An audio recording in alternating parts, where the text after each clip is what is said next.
Mark, very good to have you with us here on Bloomberg TV this morning. I want to talk to you about the overall direction for markets, because I've been quoting my Markets Live colleagues who characterise things as sort of agony in December, ecstasy in January, and then maybe a little bit of boredom just creeping in this week with China on holiday, Hong Kong on holiday, and the Fed pivoting to patience. Where do you think we head from here? Markets this morning down, but a little uninspiring, that move to the downside, perhaps. I'd agree with your commentary. I think we wrote at the end of December that, the glass was seen as half empty. Now the glass is seen as half full again. And the reality is the glass is half. We shouldn't expect too much excitement. Earnings growth around the world is slowing. We think it will still be positive. That's a background. Companies that have good products can do well. If you don't have a good product, I think you're going to struggle. I think we need to go back to fundamentals.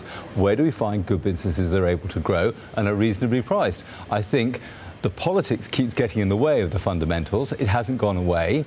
We are on pause. We still have Brexit. We obviously have potentially another shutdown in the United States. I think the Fed has been fairly clear at the moment. They are on pause, and that's a good thing. So we can take stock there, I think, about relatively low interest rate increases for the next few months anyway. OK, Matt.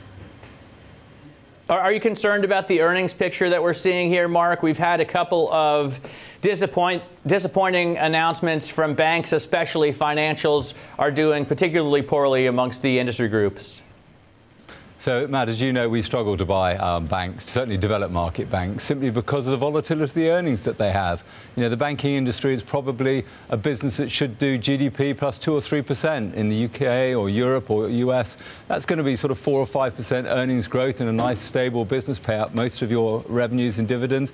That's fine, except they're not. They do things in exciting areas like commodities and trading and foreign exchange, and they always seem to manage to lose money in those areas. So we struggle. They might be quite good value. You can make money in them from time to time, but we just don't see them as long-term growth businesses. So I think investors have to look at it in that context. You can trade them and make money in them, but you want to own them for the long run? I'm not sure. I thought that one of the lessons of the financial crisis was that banking could be boring, and that was OK, Mark. But let me ask you about something else. This is volatility. I've got G7, FX volatility, VIX index, MOVE index, various measures of volatility coming down in recent weeks. Is this a pause before a storm, do you think? I mean, a lot of people kept saying in December, look, volatility is just back to stay. We have to get used to that. So do we return to that more volatile world? So the VIX is one measure of volatility. If I look at the markets in terms of equities over the last 2 months, if someone tells me their VIX is coming down a lot, that's fine. Do I see volatility? Absolutely. If you look at results, if you miss expectations, your stocks are down a lot. If you do well, they can be up a lot. I don't see this volatility disappearing, even though the VIX seems to be telling me it is. What do you think about the Sharpe ratios in stocks? I mean, they're relatively high. The return you can get compared to the risk that you're taking, what does that mean to you?